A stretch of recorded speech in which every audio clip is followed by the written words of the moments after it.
Hello guys, আমি ঝর্ণা। তো বন্ধুরা, তোমাদেরকে কি পাড়া প্রতিবেশী বলো, নিজের মানুষ বলো, কাছের মানুষ বলো, তোমাকে কি হিংসা করছে তোমাদেরকে? তো হিংসা করছে, তো হিংসা করতে দাও।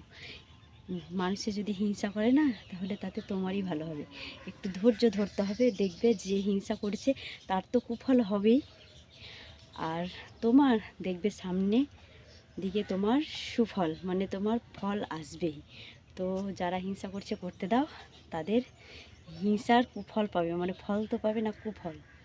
তাই বলি, হিংসা লোকে যদি তোমাদেরকে হিংসা করে তো চুপচাপ ধৈর্য ধরে থাকবে, দেখবে যারা হিংসা করছে তারা নিশ্চয় ভগবানের কাছে ফল পাবেই, কুফল পাবে। ফল তো নয়, কুফল পাবে।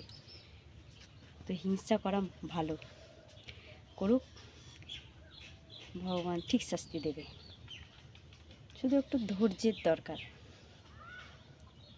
অনেক মানুষ আছে দেখবে, আত্মীয় স্বজন, পাড়া প্রতিবেশী, যারা কাছের মানুষ, অনেক হিংসা করে। তো সবাই যদি তোমাকে হিংসা করে না, উপরওয়ালা আছে, ঠিক একদিন সেই ফল তারা পাবেই। এটুকুই বলার ছিল। Tata, by.